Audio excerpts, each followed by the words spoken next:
Ser amo de casa nunca fue algo que busqué. Es solo que tomé el camino más fácil y porque era lo más lógico.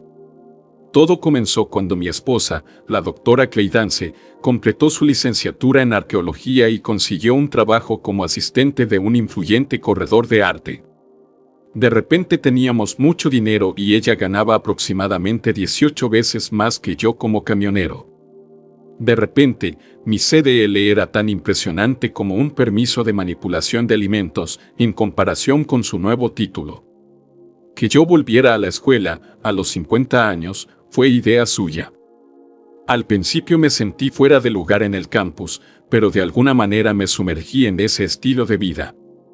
No tenía nada que hacer más que asistir a conferencias y escribir artículos. Como ya no tenía que preocuparme por orinar limpio, incluso podía tener una pipa de agua. Terminaba mis deberes y pasaba la mitad del día jugando en el patio trasero. Fue como una jubilación anticipada. Daría cualquier cosa por volver a aquellos días. Para mí, empezó mientras miraba la televisión. Estuve a punto de cambiar de canal porque no quería ver más atrocidades cometidas contra aldeanos indefensos, con sus granjas ardiendo al fondo y sus familias y vecinos en una fosa común. Fue entonces cuando vi el ídolo, una pila de calaveras talladas en roca sólida, de las que goteaban sacrificios rojos. Parpadeé, sintiendo un escalofrío. Lo reconocí, pero solo por mis sueños. De alguna manera no era algo muy lejano. Lo sabía bien. Mi esposa, la doctora Cleidance, estaba en el extranjero. Miré mi copia de su itinerario y me estremecí. Estaba justo al otro lado de la frontera de la insurrección. Calculé que allí sería tarde y llamé a su hotel. No, soy su marido. Estoy tratando de comunicarme con la doctora Cleidance. Tuve que decirlo varias veces antes de que le entregaran el teléfono a alguien que hablaba mejor en español. Lamento la confusión, señor Cleidance. Su esposa fue llevada al hospital. Hay un mensaje de su asociado, el profesor Ujón. Debe llamarlo directamente. Le pasaré su número. ¿Estás listo para escribirlo?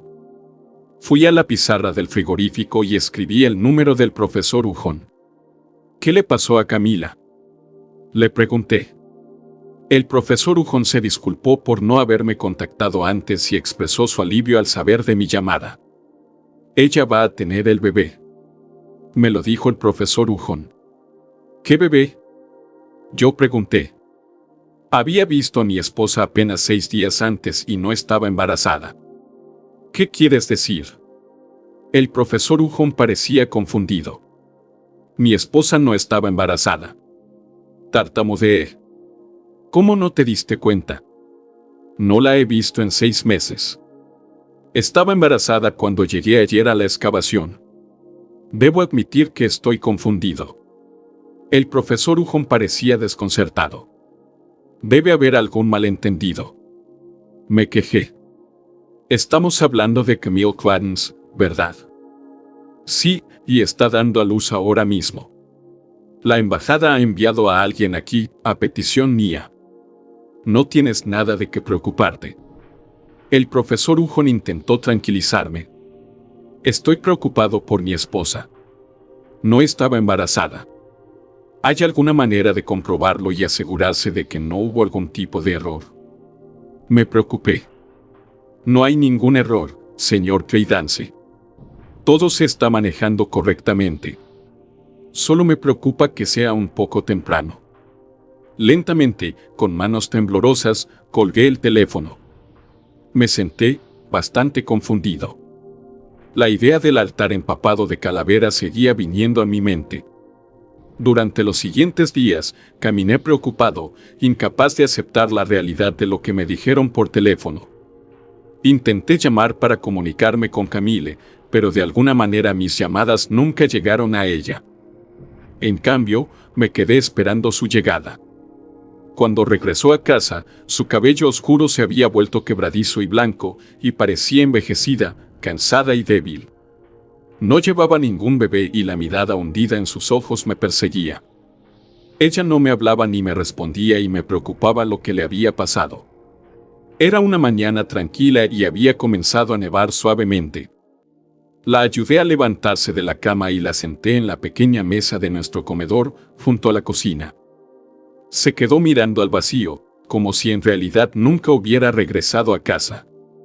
«Te amo», le dije en voz baja. No tenía idea de cómo traerla de vuelta, pero mi corazón se partía al verla tan traumatizada. De alguna manera, escucharme decir eso finalmente provocó una reacción en ella. Ella empezó a llorar y me miró. Le tomó unos momentos, pero ella dijo: «Me alegro de estar en casa. Fue horrible. Trabajamos en ello».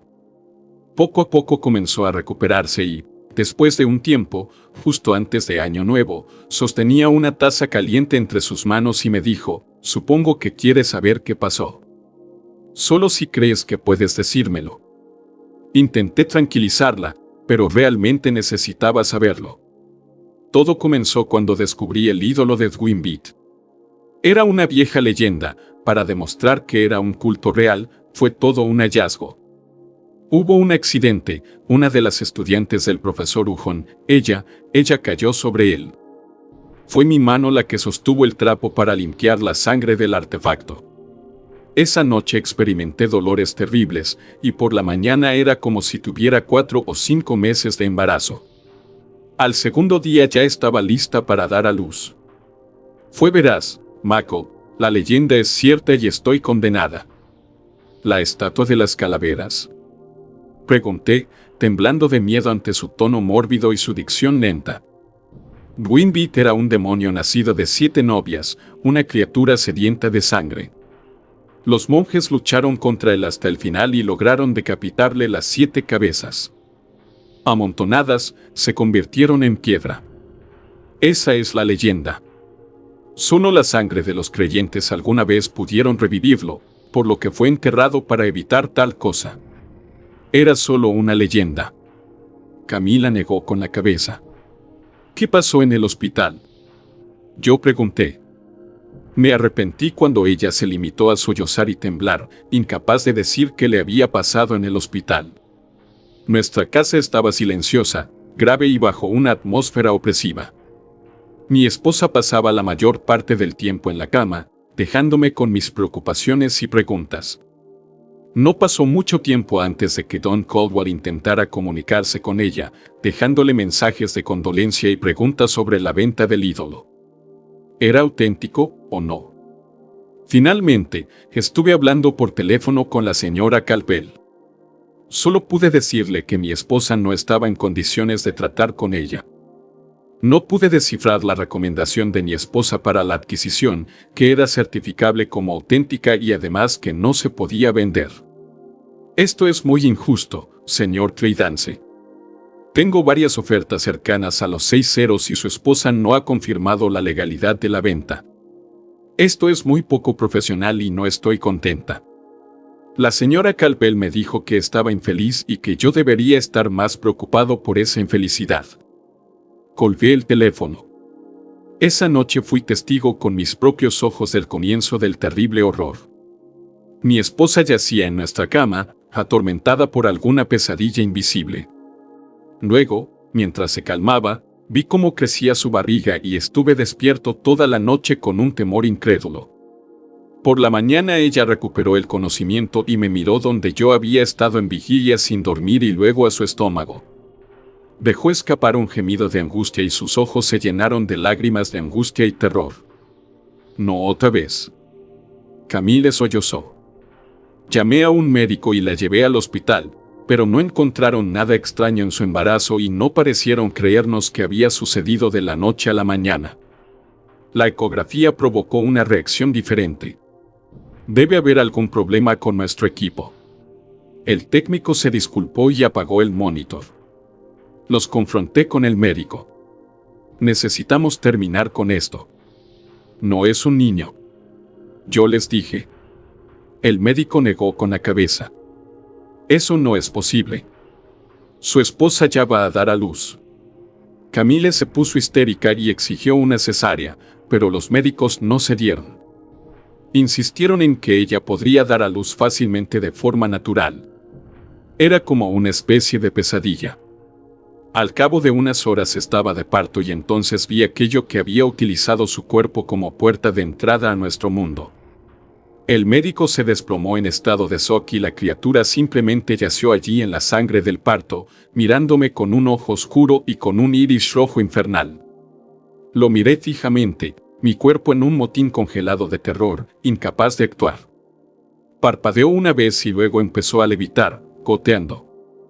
Estaba podrido, un cráneo completamente desarrollado con un trozo de médula espinal y las venas colgando irregularmente de la piel suelta de su cuello.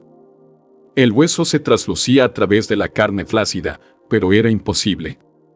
Mi mente lo rechazó y no podía recordar que me impulsó a tirar una silla por la ventana para facilitar su escape. Salió volando hacia la noche nevada, dejando atrás a su madre. Existía el requisito de que tenía que hablar con la policía. No sabía qué decirles. Inventé una historia de que todo fue un error y que ella nunca estuvo embarazada. No tenía idea de cómo se rompió la ventana o cómo el médico que hizo el parto se volvió loco. De alguna manera, ambos estábamos sentados en silencio en nuestra mesa, poco después de esa horrible noche en el hospital. Nos miramos fijamente y luego alguien llamó a la puerta de entrada. Era Don Caldwell con un maletín. Se sentó con nosotros y exigió respuestas de mi esposa, le puso papeles delante e insistió en que no se iría sin una firma. Enviamos a alguien, en algún lugar, a la exposición al artefacto maligno. Entonces Don Caldwell dejó nuestras vidas para siempre, o eso esperaba. Pasaron los días y una noche encontré a Camille tirada en el suelo de nuestro pasillo. El vapor de la ducha convertía el aire en una niebla húmeda. Algo la presionó, torturándola. Ella gritó de dolor y yo corrí a ayudarla, pero no podía hacer nada más que mirar impotente y aterrorizado. Nuevamente quedó embarazada y todo pasó rápidamente. Esperé sin dormir, dejándola en nuestra cama. A la noche siguiente, ella estaba dando a luz nuevamente y nuestra ropa de cama y colchón estaban empapados de sangre. La cabeza rodó hasta el suelo y me miró amenazadoramente. Abrió la boca, como si saboreara el horror de su nacimiento, y luego también salió flotando por la ventana cuando la abrí, dejándolo ir. No estaba seguro de por qué lo ayudé a escapar. Tenía demasiado miedo para moverme o reaccionar, pero de alguna manera, como una marioneta, me moví para ayudarlo. Cuando desapareció, cerré la ventana, dejando fuera el frío del aire nocturno. ¿Qué nos está pasando?, yo le pregunté a ella. Camille se quedó sentada mirando hacia otro lado sin respuestas. Parecía condenada y petrificada. Sentí una ansiedad profundamente inquietante porque nuestros problemas apenas habían comenzado. Necesitaba algo que hacer para resistir la calamidad silenciosa de mi hogar y me puse a trabajar arrastrando el colchón y la ropa de cama a nuestro patio trasero y quemándolos. Cuando terminó, había un montón de escombros carbonizados allí atrás, pero esperaba que hubiera terminado y pudiéramos seguir adelante. Nada de eso parecía real, excepto que había sucedido. Quería olvidar, pero cada vez que cerraba los ojos, podía ver la mirada de las cosas que ella había dado a luz. Cuando volví a entrar, encontré a Camille contra una pared, con la cara pegada a ella. Estaba muy angustiada, algo doloroso la asolaba. Ella se desplomó en mis brazos y yo temí otro embarazo. Lo lamento, le dije débilmente. Ella se negó a levantarse del suelo, así que la puse cómoda allí. Temprano a la mañana siguiente, ella gritó durante el parto. Entonces llegó el cuarto de los horrores decapitados. Abrí obedientemente la puerta trasera y la dejé escapar, incapaz de resistir el impulso de hacerlo. Encontré sus cuadernos y comencé a leer sobre el legendario sitio de excavación y el demonio Twin Beat. Había poca más información que la que ella me había dicho. Sin embargo, vi un boceto del artefacto, el altar, y noté que estaba compuesto por 7 cabezas de piedra apiladas al azar. Reconocí la horrible mirada de los globos oculares demoníacos en las cuencas del cráneo, mirando con espantosa malevolencia. Estábamos a su merced, atrapados impotentemente en el ciclo. Nuestros días siguieron y siguieron, esperando el próximo embarazo y nacimiento, la próxima concepción y la siguiente. Después del último nos sentamos en silencio, rezando en silencio a ningún dios en particular para que finalmente todo hubiera terminado. Le pregunté a Camila. ¿Eso es todo? ¿Se acabó la leyenda? Ella se encogió de hombros, sorbió su té y miró el manto blanco de nieve afuera. Ella dijo misteriosamente: vive de nuevo, a través de mí. ¿Qué tengo yo sino llevarlo a cabo? No tenía idea de lo que quería decir, pero a pesar del calor de nuestro hogar me sentía tan frío como el mundo exterior. Me estremecí de miedo, sin saber qué haría cuando me llamaran. Sentí que de alguna manera esto no había terminado. Fue entonces cuando Don Caldwell nos invadió nuevamente. Estaba angustiada y desaliñada. Había vendido el ídolo a un museo, solo para verse obligada a generar un reembolso, cuando el artefacto se desmoronó y reveló que eran simplemente 7 cabezas podridas ligeramente momificadas por una capa de mortero pintada sobre ellas. Se suponía que el verdadero artefacto estaba tallado enteramente en piedra maciza. Me has arruinado y ahora yo te arruinaré a ti. Dawn Caldwell se interpuso entre mi esposa y yo, actuando indignada y haciendo un berrinche. ¿Dónde están las cabezas ahora? Yo pregunté. ¿Qué? Preguntó Don Caldwell. Reunidos como uno solo, están atados a sus sacerdotes. Aquellos que los hicieron, los liberaron y los movieron. Llega Dwinbeat. Camille sonrió de forma extraña, con una mirada enloquecida en sus ojos. Luego ella se rió. Fue una especie de risa desgarradora, de pura locura y horror.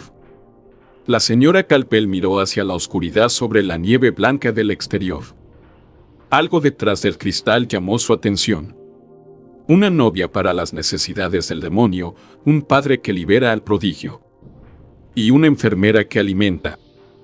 Camille dijo mientras reía oscuramente y con una claridad alucinante. De repente, mientras la observaba, el rostro de Don Caldwell se transformó en un miedo absoluto, retorcido en un grito silencioso. El clímax de la contorsión fue un grito desgarrador y arañarse la cara con sus largas uñas. Lo que sea que estuviera mirando detrás de nosotros era insoportablemente horrible y hambriento. La sangre fluyó a través de su traje de poder y ella pateó el maletín caído. Corrió en un pequeño círculo, desorientada e incapaz de escapar. Luego corrió hacia la puerta trasera, de alguna manera hacia la criatura amenazadora en nuestro patio trasero en lugar de alejarse de ella. Me negué a mirar. Sabía que la estaba comiendo porque podía escuchar sus gritos de terror y dolor mientras la consumía por completo, comenzando por sus pies y mordisqueándola hasta que sus gritos entraron dentro, húmedos y amortiguados.